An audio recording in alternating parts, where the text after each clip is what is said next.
Hello friends, welcome back to my YouTube channel best advantage curious point. आज मैं आप लोगों के लिए जो टॉपिक लेकर आई हूँ, जैसा कि आपको पता है कि हम एमएस पैकेज पढ़ रहे हैं, उसके अंतर्गत हमने एमएस वर्ड पढ़ लिया था। आज हम एमएस एक्सेल देखेंगे, उसके बारे में जानकारी लेंगे। ठीक है, तो चलिए स्टार्ट करते हैं। तो हम देखते हैं कि एमएस एक्सेल दिखता कैसे है। देखिए, ये इस तरह का दिखता है एमएस एक्सेल। इसके बारे में हम थोड़ा थोड़ा जान लेते हैं कि किसको क्या कहते हैं। सबसे ऊपर देखिए पट्टी दिख रही होगी आपको ऊपर टॉप में, वो है टाइटल बार। इसमें क्या होता है, टाइटल बार में ये प्रोग्राम विंडो के सबसे ऊपर होती है और इसमें डॉक्यूमेंट का नाम प्रदर्शित होता है। इसके बाद आप राइट साइड में देखेंगे 3 बटन होती हैं, सेम टू सेम कुछ चीज़ें एमएस वर्ड से मिलती जुलती हैं। ठीक है, 3 बटन होती है, मिनिमाइज, मैक्सिमाइज और क्लोज की बटन। इनका भी सेम वही काम है जिसकी मदद से आप प्रोग्राम को छोटा, बड़ा या क्लोज कर सकते हो। लेफ्ट साइड में देखिए इसके सेव बटन दिया गया है। इससे डॉक्यूमेंट सेव किया जा सकता है, प्रिंट किया जा सकता है और साथ ही साथ इसी में लेफ्ट साइड में ऑफिस बटन भी दी गई है ना। पर अगर आप क्लिक करोगे तो बहुत सारे ऑप्शन ओपन होंगे। अब उसके नीचे आ जाएंगे, यानी कि टाइटल बार के नीचे, तो वो शो कर रहा है मेनू बार। मेनू बार में बहुत सारे टैब होते हैं, home tab, insert, page layout, formula, data, review और व्यू, ये टैब होते हैं। इसमें एक एक टैब में आप क्लिक करोगे तो बहुत सारे ऑप्शन ओपन होंगे। इसके बाद राइट साइड देखिए स्पेशल फीचर दिए गए हैं।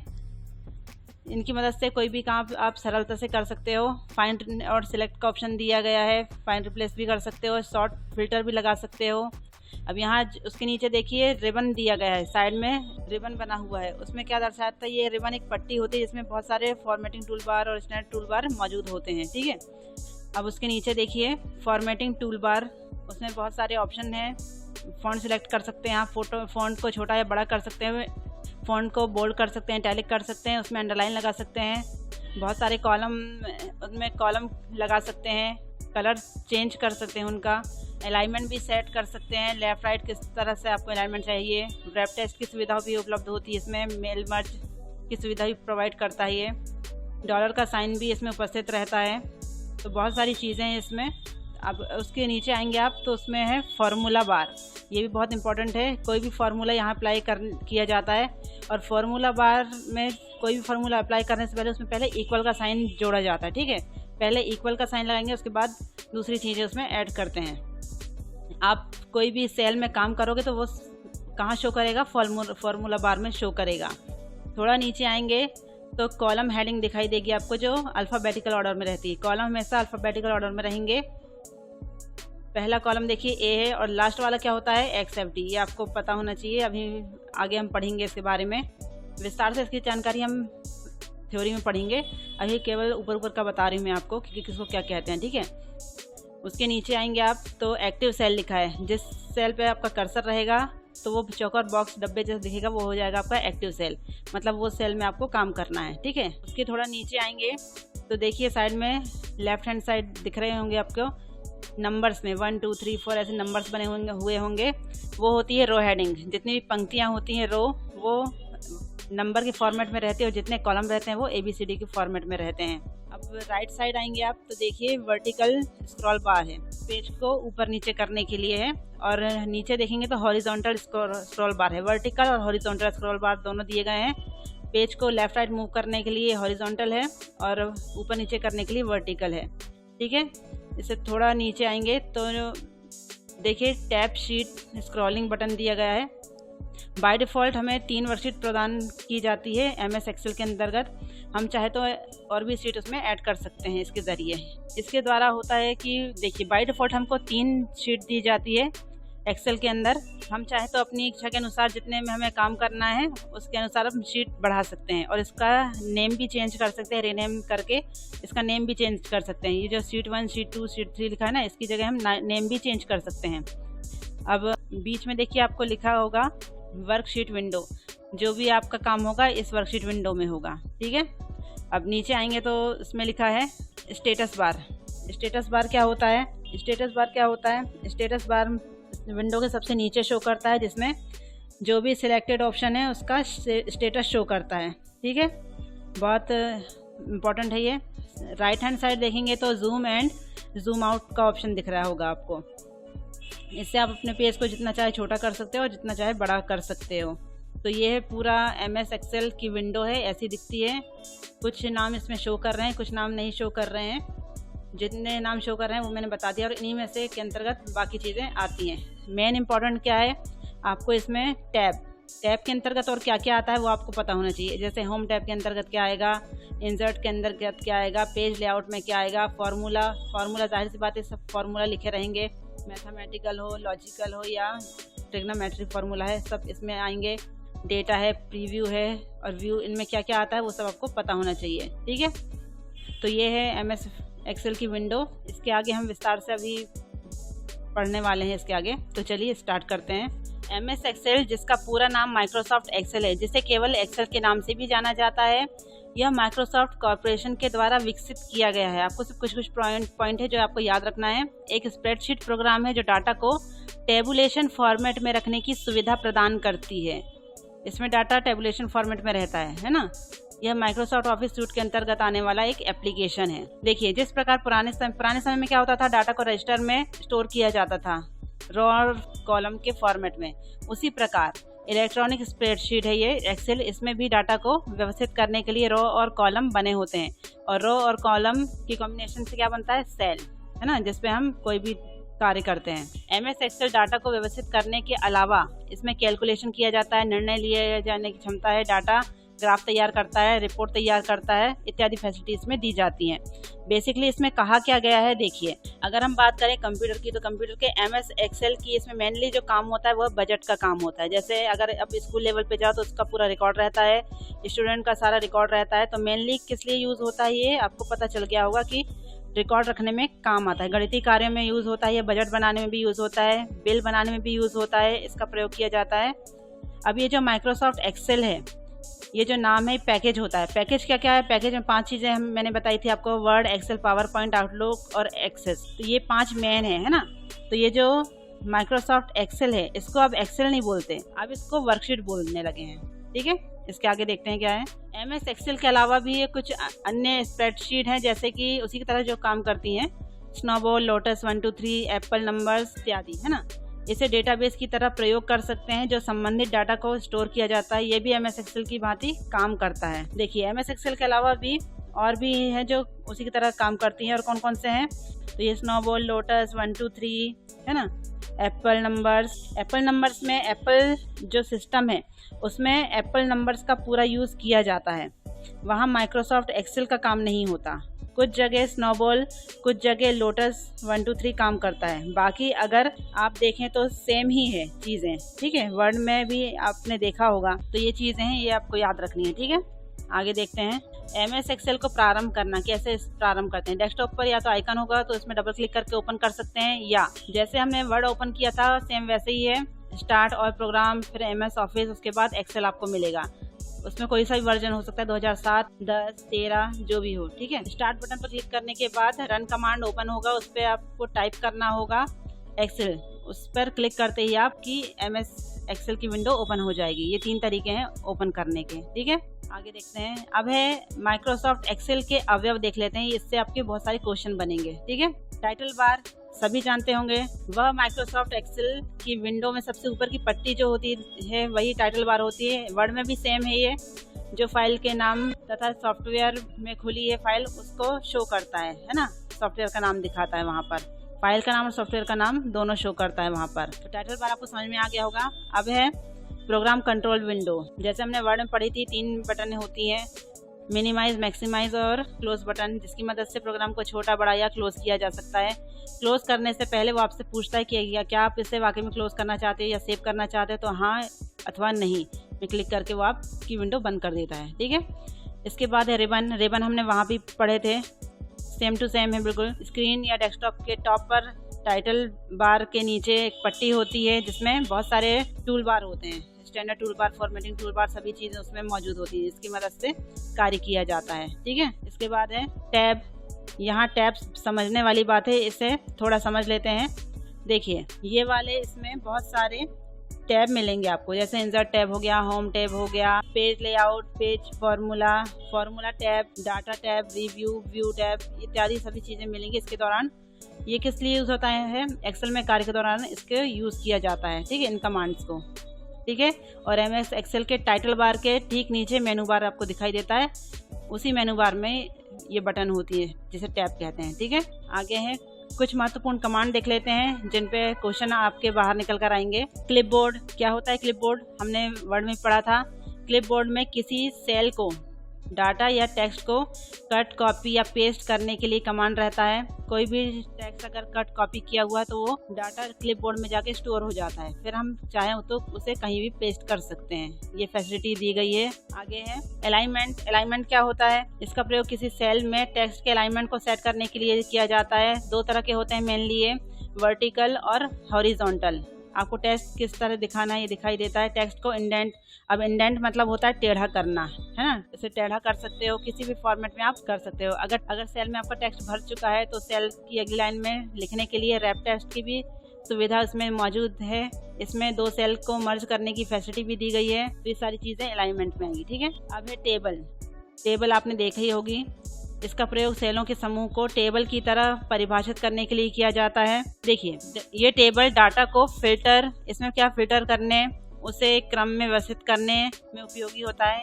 इसके द्वारा पिवट टेबल या चार्ट भी बनाया जाता है जो डाटा को व्यवस्थित करने और उसका सारांश प्रस्तुत करने के लिए बहुत उपयोगी सिद्ध होता है। टेबलर फॉर्मेट में काम होता है इसमें, ये आपको याद रखना है, ठीक है। बहुत इजी है, कुछ ज़्यादा इसमें नहीं है। आगे है फंक्शन लाइब्रेरी। फंक्शन लाइब्रेरी क्या होती है? इनमें अनेक प्रकार के फंक्शन होते हैं, जैसा मैथमेटिकल हो गया, लॉजिकल, ट्रिग्नोमेट्री फंक्शन हो गए, जो क्या होते हैं गणना में प्रयोग किए जाते हैं, ठीक है। जैसे उदाहरण के लिए sum, and, if, lookup, average, date, ये सब लाइब्रेरी फंक्शन है, ठीक है। इसके बाद है मैक्रोज, बहुत इंपॉर्टेंट है। देखिए कभी कभी ये होता है कि बहुत सारे काम करने होते हैं, जोड़ना है, फिर घटाना है, फिर गुणा है। मान लो कि बहुत सारा डेटा को जोड़ना है, फिर उसे किसी और चीज़ से घटाना है, फिर उसे किसी और से गुणा करना है, तो ये आएगा। ये फैसिलिटी आपको इसमें दी रहती है। तो बहुत सारे सीक्वेंस ऑफ एक्शन होंगे, वो कहलाएंगे मैक्रो। तो इसमें आपको डिफाइन करना होता है कि क्रम से आपको ये काम करना है, तो उसी क्रम से ये होगा, है ना, क्रम के अनुसार। आगे है फॉर्मूला बार। अब फॉर्मूला बार क्या होता है? यह रिबन के नीचे दिया होता है, ठीक है। इसके दो भाग होते हैं, नेम बॉक्स जो किसी सेल के रिफ्रेश को दिखाता है, और दूसरा होता है फॉर्मूला जिसमें कुछ टाइप करते हैं। फॉर्मूला बार वो होता है जिसमें आप फॉर्मूला टाइप करते हैं। देखिए आप कोई भी टेक्स्ट एरिया जो होता है उसका, जिसमें आप वर्क करते हो, उसमें कोई चीज़ टाइप करते हो तो वो आपको फॉर्मूला बार में भी शो करता है, ठीक है। इसमें पहले से फॉर्मूला जिसका प्रयोग कैलकुलेशन में किया जाता है, और एक्टिव सेल के कंटेंट भी इसमें डिस्प्ले होते हैं। जो अभी आप सेल में टाइप करोगे वो फॉर्मूला बार में आपको नज़र आ जाता है। प्रैक्टिकल अधिकांश लोगों ने किया होगा तो आपको पता होगा, ठीक है। और कोई भी फार्मूला इक्वल के निशान यानी कि बराबर के निशान लगाने से ही चालू होता है। जैसे कि बराबर x प्लस वाई बराबर, इस टाइप का जो होता है ना, पहले इक्वल से चालू होता है, equal x plus y plus C, है ना। कोई भी फार्मूला, चाहे जो भी फार्मूला, वो हमेशा बराबर के निशान से ही चालू होगा, यानी कि इक्वल के निशान से ही चालू होगा, ठीक है। ये आपको याद रखना है। इसके बाद है एक्टिव सेल नेम बॉक्स। ये क्या होता है? यह फार्मूला बार के लेफ्ट साइड में होता है, मतलब बाएं हाथ तरफ, ठीक है, जिसमें एक्टिव सेल का नाम डिस्प्ले होता है। जिस पर आप वर्क कर रहे हो, जो सेल आपका एक्टिव है, उसका नाम उसमें डिस्प्ले होता है एक्टिव सेल नेम बॉक्स। नाम से क्लियर होते हैं कुछ चीजें तो। इसके बाद है रो। रो क्या होती है? यह वर्कशीट पर बने टेबल के हॉरिजॉन्टल लाइन होता है। अब रो क्या शो करती है? रो 1 2 3 अंकों में जो लिखी रहती है वो होती है रो, और ABCD जो अल्फाबेटिकल ऑर्डर में होते हैं वो होते हैं कॉलम, ठीक है। ये आपको याद रखना है। वर्टिकल फॉर्मेट में होता है कॉलम। सेल क्या होता है? हॉरिजॉन्टल और वर्टिकल लाइन के कटान से जो चौकोर बॉक्स बनता है ना, उसे कहते हैं सेल। इसी में हम डाटा फिल करते हैं, ठीक है। कोई भी डाटा इसी में फिल किया जाता है। इसके बाद है रो हेडिंग। नाम से क्लियर है, यह वर्कशीट के बाईं साइड होता है। इसमें रो की पहचान के लिए कंटिन्यूस न्यूमेरिकल नंबर लिखे रहते हैं। अभी मैंने बताया नंबरिंग में रहती है रो 1 2 3 की फॉर्म में, उसे रो हेडिंग कहा जाता है। जो 1 से शुरू होकर 10,48,576 रोज होती हैं, ठीक है। ये आपको याद रखना है, बहुत इंपॉर्टेंट है। आगे देखते हैं कॉलम हेडिंग। जैसे रो हेडिंग है वैसी कॉलम हेडिंग रहेगी। रो हेडिंग 1 2 3 की फॉर्मेट में रहती है, और कॉलम हेडिंग क्या रहेंगी? अल्फाबेटिकल ऑर्डर में रहेंगी, है ना। इसमें क्या होती है? कॉलम हेडिंग लिखी रहती है। ए से शुरू होता है, लास्ट कहाँ तक जाता है? लास्ट जो कॉलम रहेगा वो XFD होता है, ठीक है। ये आपको याद रखना है। आगे है स्क्रॉल बार। अब स्क्रॉल बार क्या होता है ये भी देख लेते हैं हम। स्क्रॉल बार क्या होगा? देखिए, यह हॉरिजॉन्टली तथा वर्टिकली दोनों साइड एक स्लाइडर की तरह होता है। स्क्रॉल बार स्क्रॉल करते हो आप, जो डॉक्यूमेंट को ऊपर नीचे लेफ्ट राइट करने की सुविधा देता है। इसमें कुछ बताने वाली बात नहीं है। माउस में जो बीच में लगा रहता है चके जैसा, वो दिखता है स्क्रॉल बार। ठीक है, आगे है व्यू बटन। क्या होती है? यह स्टेटस बार पर मौजूद जूम स्लाइडर के बगल में होती है। व्यू बटन जो नीचे आपके स्टेटस बार पर जो मौजूद होता है ना, जूम स्लाइडर, उसके जस्ट बाजू में होती है। यहाँ 3 बटन होती है, नॉर्मल, पेज लेआउट और पेज ब्रेक प्रीव्यू, है ना, जो 3 अलग अलग व्यू मोड प्रदान करती है। ठीक है, अलग अलग व्यू में इसको दिखाता है ये। इसके बाद है जूम स्लाइडर। ये क्या होता है? यह स्टेटस बार के राइट साइड में छोटा और बड़ा करने के लिए होता है। जितने चाहो उतने साइज में आप जूम करके देख सकते हो। ये फैसिलिटी आपको देता है ये जूम स्लाइडर। ठीक है, आगे है स्टेटस बार। स्टेटस बार क्या होता है? यह पूरी विंडो के सबसे नीचे होता है, जिसमें सिलेक्टेड ऑप्शन का स्टेटस शो होता है। जो भी आप सिलेक्ट करोगे इसका आपका स्टेटस उसमें शो कर देता है। ठीक है, तो ये है स्टेटस बार। अब देखते हैं क्या है। अब कुछ चार्ट हैं, वो भी पढ़ लेते हैं क्या है। MS एक्सेल में किसी वर्कशीट के डाटा को ग्राफिकल और पिक्टोरियल प्रेजेंटेशन के लिए चार्ट का प्रयोग किया जाता है। कैसे डाटा को ग्राफिकल और पिक्टोरियल? ठीक है, अब चार्ट 6 प्रकार के होते हैं। Column chart, bar chart, line chart, area chart, pie chart, XY chart या स्कैन चार्ट। ये आपने देखे होंगे, सुने भी होंगे। ठीक है, चलिए इस चार्ट के माध्यम से हम इसके तथ्य समझ लेते हैं, क्या क्या इसके एलिमेंट होते हैं। अभी इसके आगे हम विस्तार से पढ़ेंगे, लेकिन चार्ट के माध्यम से थोड़ा थोड़ा समझ लेते हैं। चार्ट एरिया नीचे देखिए दिया होगा। चार्ट एरिया क्या कहलाता है? आपका चार्ट कितने एरिया में बना हुआ है। ठीक है, कुछ कितना चार्ट आपका बना हुआ है उस एरिया में। देखिए आयताकार आपको दिख रहा होगा बॉक्स की तरह। जितना एरिया ये घेर रहा है आयताकार बॉक्स, वो होता है आपका चार्ट एरिया। फिर है प्लॉट एरिया। प्लॉट एरिया क्या होता है? प्लॉट एरिया 2D और 3D में आपको दिखाई देता होगा। वह क्षेत्रफल जिसमें डाटा को चार्ट के रूप में प्रदर्शित करते हैं। इसमें देखिए चार्ट के रूप में आपको दिख रहा होगा, वो होता है आपका प्लॉट एरिया। ठीक है, इसके बाद आप देखेंगे आपको यहाँ दिख रहा है, ये होगी ग्रिड लाइन। प्लॉट एरिया के पीछे देखिए जो बारीक बारीक लाइनें दिख रही हैं आपको, ये होती है ग्रिड लाइन। इसे ग्रिड लाइन कहते हैं। ऊपर देखिए हॉरिजॉन्टल ग्रिड लाइन लिखी होगी। जो भी धीमे लाइनें से दिख रही है ना, वो होती है ग्रिड लाइन। ग्राफ पेपर की तरह आपको दिखता होगा ये। ठीक है, उसके बाद यहाँ देखिए वर्टिकल एक्सेस दोनों ओर दिया गया है। वर्टिकल एक्सेस, इसमें क्या होता है? मान लिखे जाते हैं, चार्ट किस बारे में, उसके नाम दर्शाया जाता है, ये सब। और एक्सेस टाइटल, चार्ट का जो टाइटल है वो यहाँ पर चारों ओर लिखा जाता है। आप चाहो तो एक साइड भी लिख सकते हो, 2 साइड या जितने जगह आपको लिखना है वहाँ आप टाइटल शो कर सकते हो उसका, एक्सेस टाइटल। ये 2 प्रकार के एक्सेस होते हैं। नीचे वाला जो हॉरिजॉन्टल होता है वो होता है एक्स अक्ष, और लेफ्ट हैंड साइड जो होता है वो होता है वाई अक्ष। किसी भी तरह का आप मान नीचे डिफाइन कर सकते हो। एक्सेस टाइटल में देखिए नीचे लिखा हुआ है मंथ, तो ये टाइटल हो गया। ठीक है, मंथ टाइटल है। और मंथ हॉरिजॉन्टल एक्सेस क्या लिखा है? जनवरी, फरवरी, मार्च, अप्रैल, मई, जून, ये एक्सेस हैं। ठीक है, इस तरह से ये दिया रहता है। ठीक है, इसके बाद है लीजेंड। ये क्या होता है? किसको क्या बोला जाता है ये बताया गया है। जैसे सेल को किससे डिफाइन किया गया है? ब्लू लाइन से, तो देखिए यहाँ पर दिख रहा होगा। और यूनिट सोल्ड को रेड से मार्क किया गया है।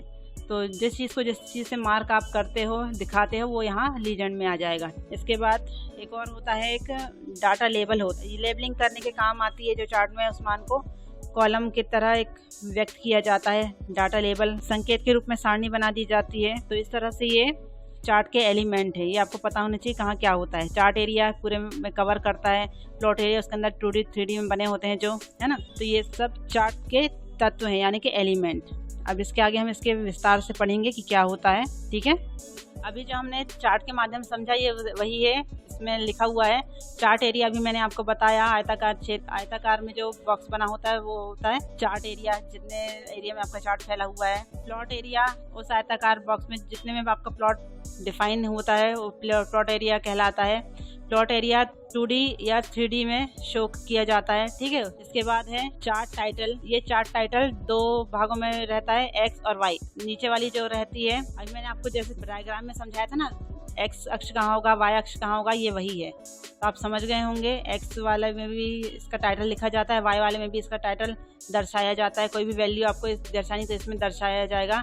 वर्टिकल और हॉरिजॉन्टल फॉर्मेट में रहता है ये। ठीक है, इसके बाद है डाटा सीरीज। इसमें क्या होता है? डाटा सीरीज उन सभी मानों की सूची होती है जिनको हम चार्ट में दिखाना चाहते हैं। अभी मैंने बताया था डाटा सीरीज कहाँ होती है। ग्रिड लाइन, ये कुछ बैकग्राउंड लाइंस होती हैं जिसमें डाटा सीरीज के मानों का स्तर होता है, जिसमें डाटा आपका शो होता है प्लॉट एरिया के पीछे अंदर साइड जो दिखाई देता है वो होता है ग्रिड लाइन। ग्रिड लाइन आप समझते होंगे कैसे दिखाई देता है, जैसे ग्राफ की भांति। ठीक है, आगे है लीजेंड, अभी बताया था मैंने फॉर्मूला में, ये वही सब है। ये हमें चार्ट में उपयोग किए गए विभिन्न प्रकार के कॉलमों, रेखाओं, बिंदुओं और रंगों का अर्थ बताते हैं, किसमें क्या डिफाइन किया गया है।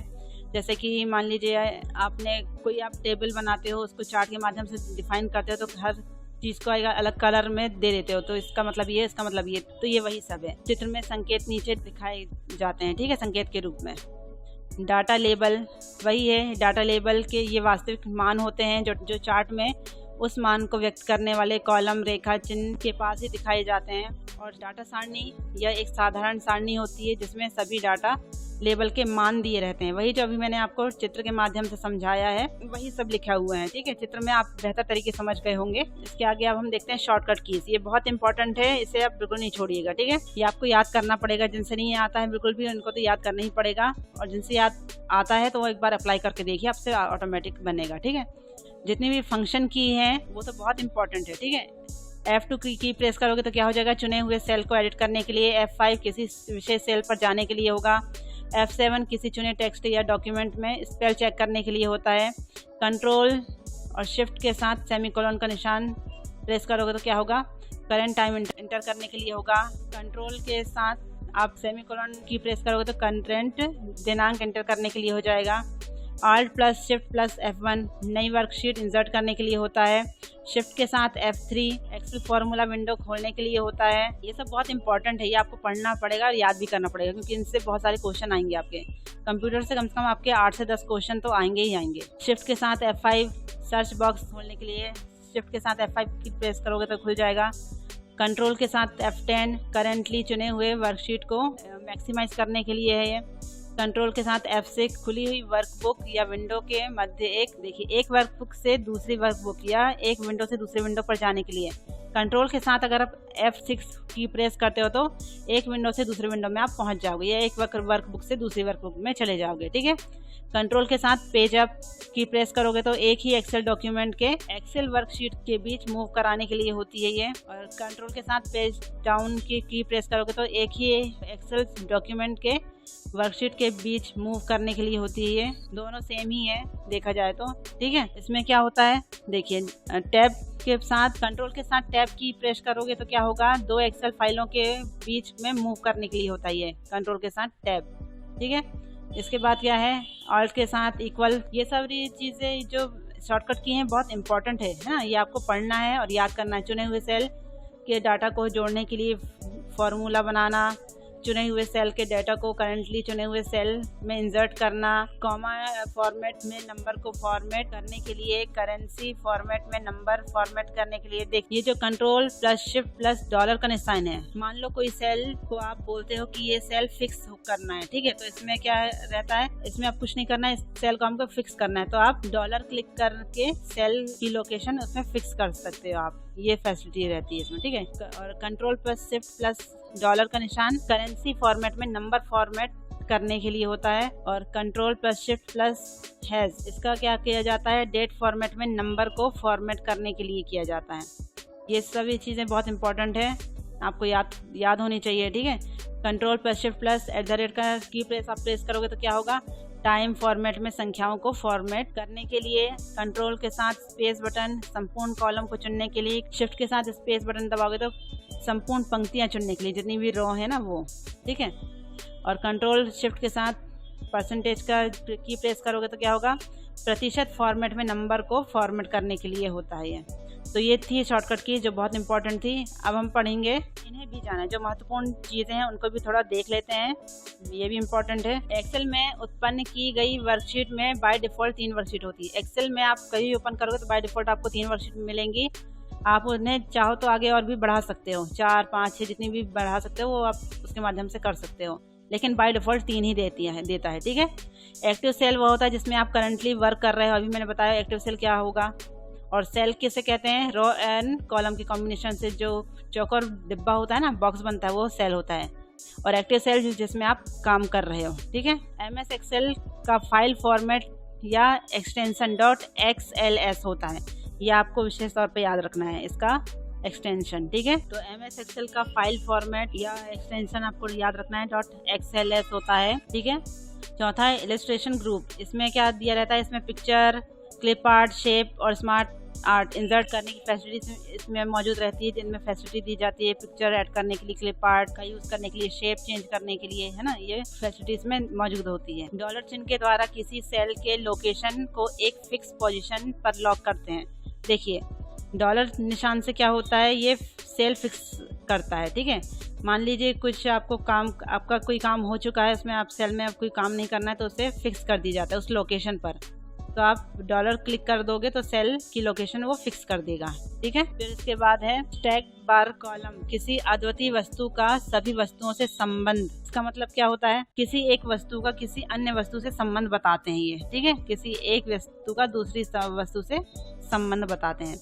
चार्ट विजार्ड का प्रयोग MS एक्सेल में चार्ट बनाने के लिए किया जाता है। ये भी इम्पोर्टेंट है। अगर आपको चार्ट इंसर्ट करना है तो आप कहाँ जाएंगे, चार्ट विजार्ड में। ये क्वेश्चन पूछ सकता है। ठीक है, एम्बेडेड चार्ट एक प्रकार का चार्ट होता है जो पहले से बनी हुई शीट पर खींचा जाता है। देखिए, तो पहले से एक शीट बनी है, उस पर एक और चार्ट बना दो तो उसे हम बोलेंगे एम्बेडेड चार्ट। ठीक है, पहले से एक शीट आपकी बनी हुई है, चार्ट बना हुआ है, इस पर भी आप एक्स्ट्रा चार्ट बना दोगे, एक्स्ट्रा शीट बना दोगे तो क्या हो जाएगा, एम्बेडेड चार्ट कहलाएगा। ठीक है, अब यहाँ इंपॉर्टेंट और ध्यान देने वाली बात यह है, नीचे देखिए लिखा हुआ होगा, माइक्रोसॉफ्ट एक्सेल में 10,48,576 रोज होते हैं और 16,384 कॉलम होते हैं। ये संख्या पूछ सकता है, आप याद रखिएगा। ठीक है, यदि आप पुराना वर्जन उपयोग कर रहे हो तो आप कंट्रोल के साथ डाउन एरो दबाएंगे तो आप रो के आखिरी रो में पहुंच जाएंगे। ठीक है, और रो की संख्या आप अच्छे से देख पाओगे। आप एक्सेल ओपन करिए, उसके साथ आप कंट्रोल और डाउन एरो दबा के रखिए, है ना।